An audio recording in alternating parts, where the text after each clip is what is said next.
The twin sons of Mirren, 6, were just slipping behind the jagged skyline of the cliffs when Sarah Alien tightened her cloak and stepped off the stabilizer path. The air was thin this high up, but she didn't mind the burn in her lungs. Not anymore. The ache grounded her, reminded her she was alive. Alive, and finally alone. Far below her, the city of Calef, with its teetering spires and bioreactive glass domes, glittered like spilled jewels in the fading light.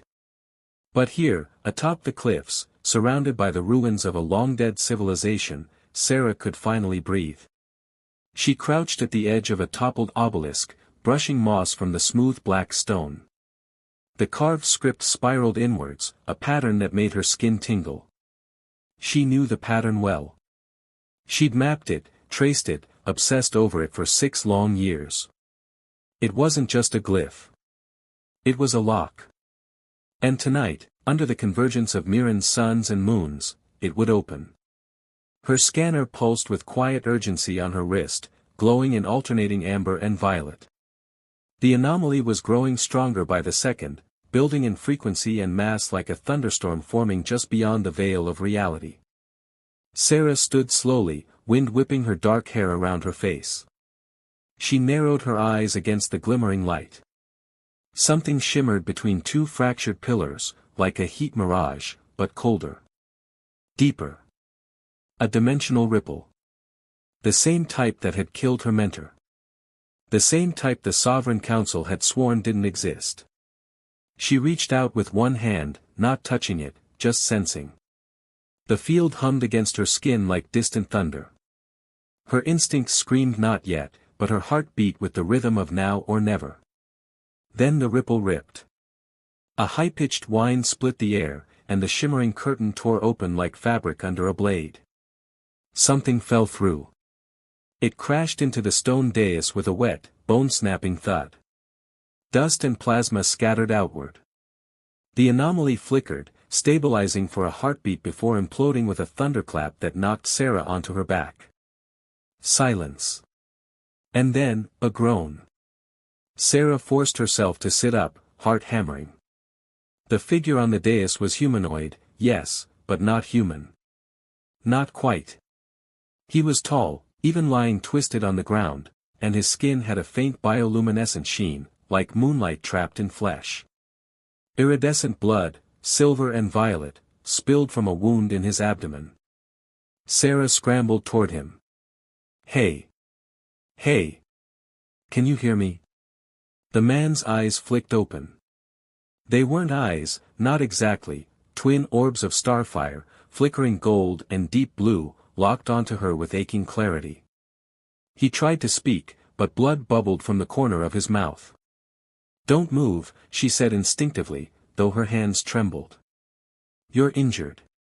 Just stay still. A painful smile ghosted across his lips. Too late for that. He coughed, convulsing slightly. Sarah dug in her satchel for a med-foam injector and applied pressure to the wound. The substance hissed as it began sealing tissue. They'll follow me, he whispered, barely audible. You have to close it. Burn the obelisk. Don't let them in. Sarah froze. Who's they? He didn't answer. His eyes fluttered shut. Damn it. She scanned him quickly, his internal readings were unstable, but alive. Barely. She didn't have a stretcher or a med unit, but she had her old Gravsold hidden behind the east ridge. She activated the sled remotely and then did the unthinkable, lifted him. His body was heavier than it looked. Dense. But he didn't resist. He was unconscious again by the time she had him strapped to the sled and descending the cliffs under cover of dusk. Back at the vault. The city was closing down as night fell. Biotowers dimmed their internal lighting, and the energy domes shifted to night protocol, drawing in protective clouds to reflect heat and deter aerial predators. Sarah didn't go through the gates. Instead, she accessed a forgotten entrance in the eastern drainage sector. Few people knew about it, fewer still could pass through the security layers without setting off alarms.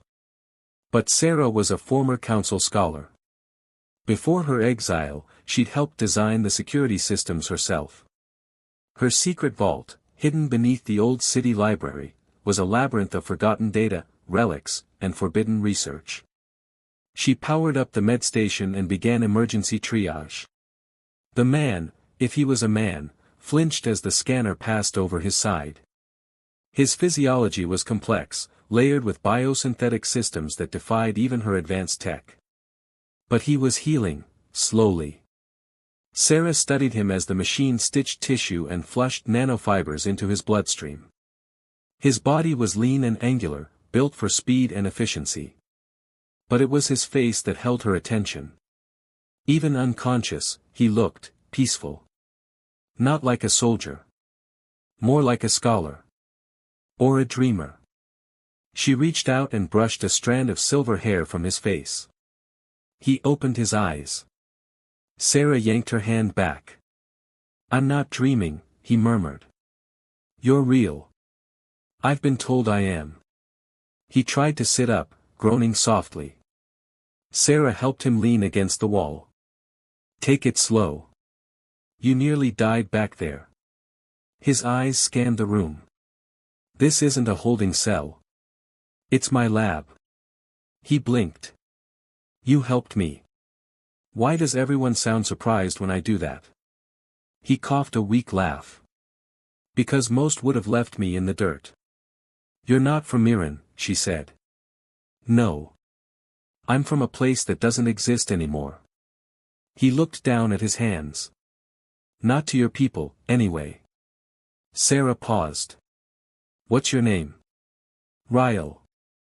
She nodded, then sat down across from him, her back against a shelf filled with data scrolls and memory cubes. "My name's Sarah." He studied her for a moment. "You're not afraid of me?" "I've met worse." "Not like me." He wasn't boasting. It was a warning. She could hear the undertone in his voice. "You fell out of a dimensional anomaly that shouldn't exist," she said. "With a wound that defies biology. You speak perfect common and you're glowing in the dark. I'd say I'm terrified." He smiled, just a little. "But you're still here." "I have questions." "Everyone does." "No, mine are important." Ryle looked away. "Then you should ask before it's too late." Sarah leaned forward, voice tight. "What came through that rift with you?" Ryle closed his eyes. "Not what?" "Who?" "A hunter cadre. Designed to track people like me across realities. I thought I'd lost them, but they're persistent." "Why?" "Because I carry something they want. And because I ran." He hesitated. "Because I failed." The sadness in his voice surprised her. "Failed who?" she asked gently. He shook his head. "Everyone." Silence fell between them. Sarah reached into her bag and retrieved a small pouch. She tossed it to him. "Protein tabs. I don't have much, but you'll need strength if we're going to keep you alive long enough for answers." Ryle caught the pouch and looked at her, almost amused. "You're strange," he said. "You're glowing," she shot back. He chuckled softly. For a few moments, the silence between them was warm. Companionable. Then Sarah asked the question she'd been holding in her chest. "Why were you alone?" His face turned serious. "Because the others are dead." She stared at him. "You're the last." "Yes." The weight of that word settled in the room like smoke. And then, almost too softly to hear, he added, "I wasn't supposed to survive. But when I saw you, I think maybe I was." Their eyes met. Something flickered in the space between them, a connection. Fragile. Dangerous. Real. Later that night, Ryle slept fitfully under the biostation's watchful sensors. Sarah didn't sleep at all. She sat by the window, staring at the flickering pulse of the anomaly on her portable scanner. She didn't know what she'd brought into her world. She didn't know what would come through next. But she knew one thing. For the first time in years, her heart was awake. And that meant everything was about to change. He dreamed of ash. Of homeworld cities crumbling beneath void flame. Of faces he could no longer name, vanishing into fractured light. Ryle snapped awake, sweat beading across his brow despite the cool air. His hands flexed instinctively, reaching for a weapon that wasn't there. His body still ached from the dimensional breach, but something else lanced through him, the absence of connection. The bond he'd once shared with his people was gone, burned away like the rest of them. The lab was dim, quiet. Biolights pulsed in soft amber across curved walls lined with alien texts. This place wasn't sterile or soulless, it felt lived in. Personal. He was alone, until he wasn't. I made something that passes for tea. Sarah stood in the doorway, her silhouette framed by the glow of her private terminal. She was in a worn gray tunic, sleeves rolled, hair loosely tied back. She looked like she hadn't slept. Ryle blinked. You made tea. Her lips quirked. Is that such a strange concept where you're from? I haven't had tea since, his voice trailed off. He accepted the steaming cup she handed him. The scent was herbal, faintly sweet. Not unpleasant. He sipped. Winced. It's awful. I'm a historian, not a cook. He chuckled despite himself. That much is clear. Sarah smiled, sitting across from him on the floor, her tea untouched. You said they're hunting you, she said softly. The ones who followed you through the rift. What are they? Ryle's jaw clenched. Cadre 6. Bioforged assassins bred by the Echelon Order. Once, I served beside them. We were elite, cross-dimensional trackers. Our targets were anomalies that threatened the stability of known sectors. Until what? Until we discovered that the Echelon were the true anomaly. Sarah's brows drew together. You turned on them. I tried. I exposed the genetic purges. The experiments. The dimensional snare projects. I leaked the truth to the inner systems. And they tried to silence you. They destroyed my world. My people. Sarah exhaled slowly, fingers tightening around her cup. How did you survive? Ryle's voice dropped. I ran. You're the only survivor. He nodded once. I never planned to land here. Mirren's anomaly was supposed to be dormant. I was hoping to cloak my signal long enough to disappear. Die. Sarah didn't flinch. Why didn't you? He hesitated. You. Silence stretched between them, filled only by the distant hum of machines and the flicker of artificial candlelight. I don't want to be anyone's reason, Sarah said, barely above a whisper. You're not, Ryle replied. But your presence, your choice to help me, created a moment. And sometimes, one moment is enough to tip everything. Their eyes met. Sarah's pulse quickened. She looked away. You're still healing, she said, standing abruptly. Don't strain yourself. But Ryle reached out and caught her wrist, gently, but with unmistakable intent. Sarah. The way he said her name, like a question he wasn't sure he was allowed to ask, sent a shiver up her spine. You saved me, he said. No one else would have. You don't know that. I do. Their gazes locked again, the air suddenly thick between them. She could feel the warmth of his skin against hers, feel his breath. You should rest, she said again, but softer this time. So should you, Ryle replied. But neither of them moved. The second night. Sarah sat alone at her terminal, eyes red from reading. She hadn't told Ryle everything, not about her exile, not about what the Sovereign Council had accused her of. She wasn't ready. She'd broken too many codes, tampered with ancient technologies, question things that weren't meant to be questioned. And when her mentor vanished into the same kind of rift Ryle had fallen through, no one believed her. Not until it was too late. That's when they branded her a dangerous thinker. She fled. Built a life under the radar. Until Ryle fell into it. She heard footsteps. "You should be in bed," she said without looking up. "I'm not sleepy," Ryle said, stepping into view. His shirt was half-buttoned, the biogel dressings replaced by clean bandages. "And neither are you. Too much to process. Then don't process it. Just, be here." She looked at him. And, slowly, she stood. They ended up on the upper balcony of the old observatory dome. The stars were faint tonight, filtered through the city's protective field, but the moons were bright. Twin disks hovering over the ridge like celestial watchers.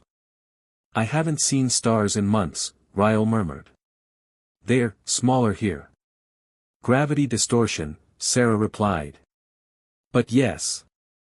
Different." He stepped beside her, close enough that their shoulders brushed. "It wasn't accidental." "You said you weren't from Mirren," he said. "Where were you before this?" She hesitated. "A place where asking the wrong questions got you locked away. Or worse." "Ah," Ryle said. "A place like mine." They shared a look of quiet understanding. "Do you ever wish you'd just followed the rules?" he asked. "No," she said. "I only wish I'd run sooner." Ryle smiled softly. "You're braver than I was." Sarah turned to him. "You ran because they made you." "I ran because I was afraid I was right." There was a pause. "You're not what I expected," he said. "Neither are you." Her breath caught as his fingers brushed hers. "Are we doing this?" he asked quietly. She should have said no. But instead, she stepped forward, closing the distance. "You're hurt," she murmured, her hands rising to his chest. "I've been hurt a long time." Their lips met, tentative at first, like the beginning of something neither of them wanted to break. But the moment deepened. His arms wrapped around her, anchoring her in a way she hadn't felt in years. Her hands slid up his neck, into his hair. He kissed like someone who thought every second might be his last. And for him, maybe it was. They broke apart slowly, breathless. "That was," she began. "Unexpected," Ryle said. "Not unwelcome," she finished. He smiled. "Then we're even." They stood there for a while, watching the moons rise higher, wrapped in silence that no longer felt empty. Midnight intrusion. The alarm shattered the stillness. A low-pitched pulse, not from the city grid, but from Sarah's private system. "Someone's breached the outer channel," she said, already running. "Cadre?" Ryle asked, following her with a limp. "Unclear. But it's not good." They reached the inner lab to find one of her shadow sentinels crumpled on the floor. Something had bypassed the defenses, a signal, not a person. A probe. Sarah stared at the wall. It was beginning to warp slightly, like light bending around a heatwave. Ryle swore in his native tongue. "They're scanning. They've locked on to my signal. I need to leave." "You won't make it more than a mile," Sarah said. "We need to mask your signature." "Where? How?" She paused. "There's one place the council never dares to look. Too dangerous." "Perfect," Ryle said. "Let's go." Before they leave. They packed quickly, Sarah retrieving her encrypted maps, Ryle strapping a repulsor dagger to his arm. He moved with increasing ease. Healing faster than he should. "Your body," she said. "It's adapting." He nodded. "Our kinds are closer than you think. I've always believed the divide between species is more political than biological." "Is that your way of saying this isn't the first time you've kissed someone not from your world?" Ryle smirked. No. That was very much a first. Sarah flushed, turning away. Don't make it worse. I wasn't. Their eyes met. The moment lengthened. But this time, they didn't move closer. The wind was different here. Sharp. Angular. It cut across the Keelian expanse like broken glass beneath the skin of the sky. Cale Juno stood on the observation ledge of the old storm vault, his gloved fingers tightening around the edge of his long coat. The place smelled of static and stone and old wars. Beneath his boots, the ancient shielding plates flickered weakly, barely enough to keep the volatile air from tearing the entire plateau apart. He was supposed to be in orbit by now. Debriefing. Moving on. But then the signature ping hit his comlink. Sarah alien. Off-grid. Again. Always near anomalies, always dancing at the edge of disaster. He told himself it was duty that brought him down here. But he was lying. Hours earlier, City of Calef, Council Authority Station. The transmission was scrambled, but Cale recognized the source signature immediately. Her encryption. Her fingerprints. The anomaly she'd flagged was bigger than anything she'd tracked before. It had triggered pulse activity all the way from the Crimson Belt to the planetary archives. Even the Council had taken notice. I want a Pathfinder team prepped in too, Cale told the station chief. No scouts. Just me. The chief raised an eyebrow. You're going in alone. Cale's voice was even. This isn't a mission. It's a retrieval. Present, Storm Vault, periphery of the rift. The vault doors creaked open. Cale's pulse surged, just slightly. Sarah entered first, her boots dusty, her tunic damp with mist. A sleek pack hung over her shoulder, and her hair was tangled from the wind. Behind her moved a stranger, a tall, lean figure with gray-blue skin and strange flickering eyes. Cale's jaw tightened. Ryle Vorth, he said coolly. The Council's ghost story. Alive after all. Ryle raised an eyebrow. Depends on your definition. Sarah stepped between them. Cale, don't. But Cale's gaze was locked on her. You could have contacted me. Trusted me. I did once, Sarah replied evenly. That's how I got exiled. His breath caught, just slightly. The old wound, reopened. Sarah, I didn't betray you. I submitted the report. What they did with it. They erased my credentials. My research. Labeled me unstable. Cale's eyes flicked to Ryle. And now you're helping a war criminal run from extradimensional hunters. He's not what they say. Cale shook his head.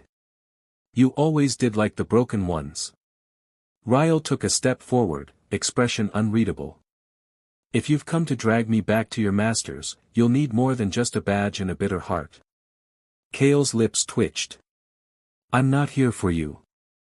Then he looked back at Sarah. I'm here for her. Later, inside the vault. The storm vault had been dormant for centuries. Built by an extinct civilization known as the Elvari, it now served as a shelter for exiles and outlaws, and for Sarah, a fallback location few knew existed. They sat in a tense triangle around the old command table. Ancient glyphs pulsed faintly under the surface, reacting to Ryle's presence. So what's the plan? Cale asked, scanning the room. We need to mask Ryle's dimensional signature, Sarah replied. They've already sent a probe through the breach. If we don't scramble it soon, they'll triangulate. Cale nodded slowly. There's a pulse disruptor hidden in the Forgotten Quarter. Black market tech, outlawed. But it'll mask a rift signal for several rotations. Ryle looked at him. And you just happen to know where it is? I ran missions for years in these zones. Some things you don't forget. And you're willing to give it to me? Ryle asked skeptically. Cale's gaze flicked to Sarah. Not for you. For her. Ryle studied Kale for a moment, something unreadable in his expression. Your feelings make you reckless. Kale stood. And yours make you dangerous. Private conversation, Sarah and Kale. Later, while Ryle adjusted the energy dampeners near the vault's perimeter, Sarah and Kale stood beneath the old archway that led to the observatory tower. You still wear it, Kale said, voice softer now. She glanced down. Her bracelet, a simple piece of metal etched with Mirren runes, glinted faintly. I kept it for the encryption chip, she said. And for me? Sarah didn't answer. Kale exhaled. When I heard about the rift, about someone falling through, I knew it was you. You always did chase the impossible, she murmured. No, Kale said quietly. I only chased you. Sarah turned away, eyes shining. It's not that simple anymore. Kale stepped closer. Is it him? She hesitated. He's lost. Haunted. Like I am. Is that love or shared trauma? I don't know. Maybe both. He gently touched her arm. I never stopped caring, Sarah. She closed her eyes. I believe you. But I've changed. I can see that. His voice broke. And I don't know how to fit in your world anymore. Her voice was quiet. Maybe you're not meant to. That night. A storm rolled across the horizon, lightning flashing violet against the dark sky. Inside the vault, Ryle stood on the central dais, one hand against the ancient glyphs that responded to his touch like they knew him. Sarah approached silently. He didn't turn. He loves you. I know. You loved him once. Yes. And now? Sarah stepped beside him, her eyes scanning the storm front. Now, I'm trying to keep you both alive. He turned to face her fully. Sarah, if I leave, if I run again, they'll still come. You'll never be safe. She looked up at him. You think I saved you out of guilt? I don't know what to think. I saved you because when you fell through that rift, I saw myself in you. Lost. Wounded. And unwilling to die quietly. Their eyes met, close now. Closer than they'd been since the kiss. And now I don't know what to do, she admitted. Ryle reached up, his fingers brushing a strand of hair behind her ear. Then let me show you. And once again, he kissed her, not as a question this time, but as an answer. This time, she didn't pull away. At the perimeter. Kale stood in the shadows of the corridor, watching. He saw the way she leaned into Ryle.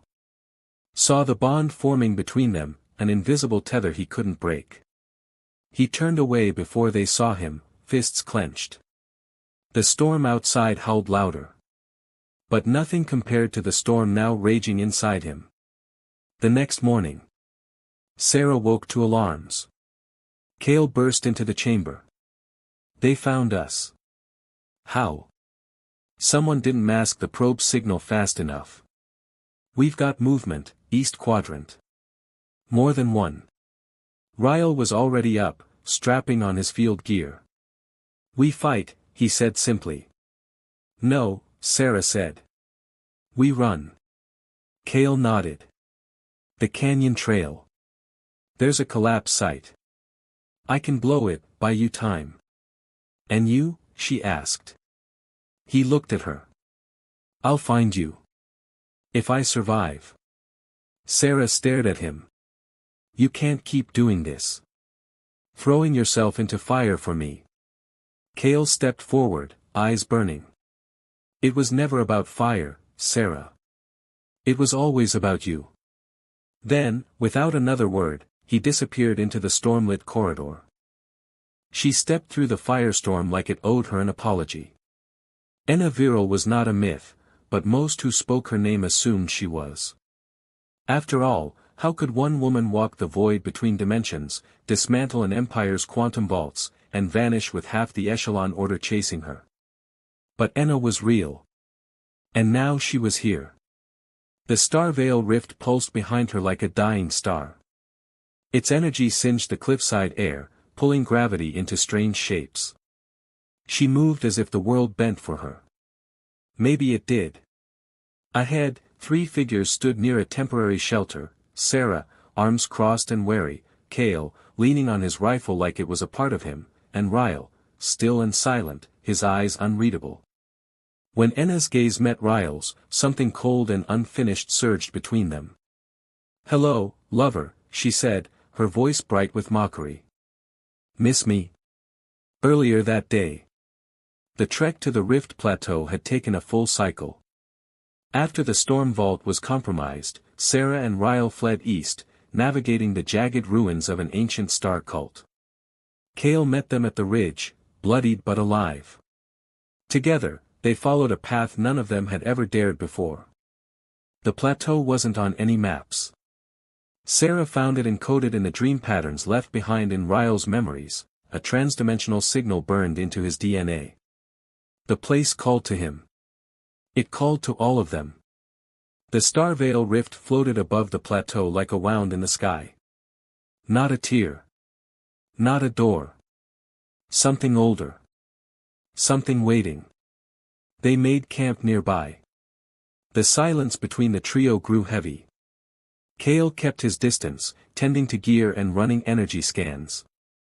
Ryle wandered the cliff's edge, fingers brushing unseen fields. And Sarah watched them both, torn between the fire she'd let grow with Ryle and the ashes still warm from Cale. She didn't notice the shadow approaching until it stepped into firelight. Now, the confrontation. Enna strolled toward the camp, eyes flicking from face to face. "You brought them here," she said, voice laced with acid. "To the only place left that might save us." Ryle's jaw tensed. "I didn't know you survived. I'm hard to kill. You of all people should remember that." "Why are you here, Enna?" he asked, stepping forward. Her smile faded.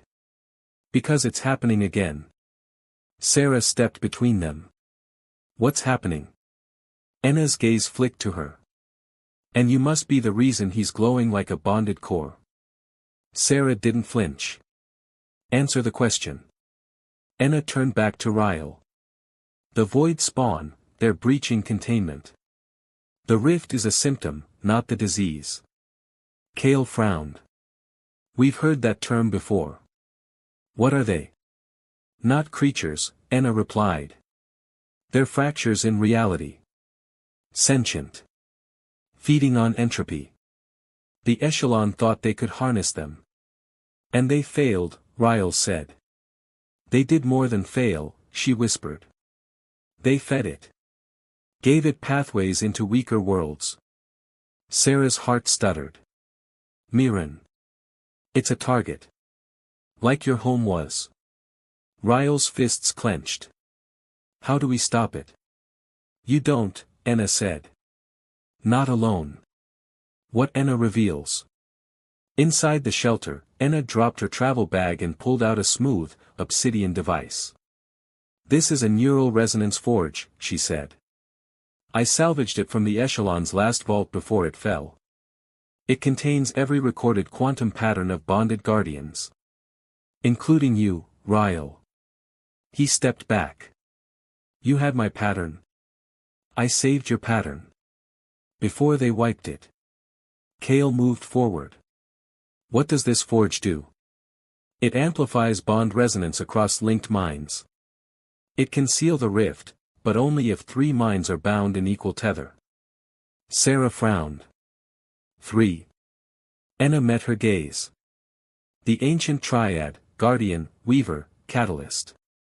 Ryle blinked. "You're the weaver." Enna nodded. "You're the guardian." Cale took a slow step forward. "So who's the catalyst?" Enna smiled, sad and sharp. "The one you've both already bonded to." Sarah's breath caught. "No. You're the only one who's touched us both," Enna said. "Touched Ryle through fire. Cale through memory." Ryle shook his head. "It's too risky." "It's the only way," Enna said. Once we enter the Starvale core, there's no time for hesitation. Kale folded his arms. You trust this thing to link us mentally? All three of us? No, Enna said. I trust Sarah. And that, somehow, was more unsettling. The argument. That night, tempers flared under the shattered moons. You didn't tell me she was alive, Sarah said to Ryle, her voice low but furious. I thought she was dead. We all did. You kissed me like I was the only thing left. You are, he said. She was part of another life. Then why does she still call you lover? Ryle stepped closer. Because I failed her once. And me? I won't fail you. She turned away, toward Kale, who stood watching the stars. You're quiet, she said. I'm trying not to influence your choice. It's not that simple. Kale's eyes met hers. Yes, it is. Pick the future you believe in. Later that night, one by one. Enna and Ryle sat by the forge, calibrating neural pathways. She kept glancing at him, then away. You still blame me, she said finally. Ryle didn't look up. I blame myself. You left me. I thought you died. Enna touched his wrist. Part of me did. Their eyes met. And in that moment, Ryle realized the truth, the person he'd once loved still lived, but she wasn't his anymore. Kale and Sarah stood at the cliff edge. I never stopped loving you, he said. I know. But I see how you look at him. She swallowed hard. You'll always be my first. He touched her hand. Then promise me this. If we make it out, choose freely. No guilt. I can't promise no guilt. But you can promise truth. She nodded. The decision. As the forge glowed with triadic light, Enna looked at them all. Once we enter, we'll be connected. Mind to mind. Feeling what each other feels. If there's fear or betrayal in your heart, now is the time to walk away. No one moved.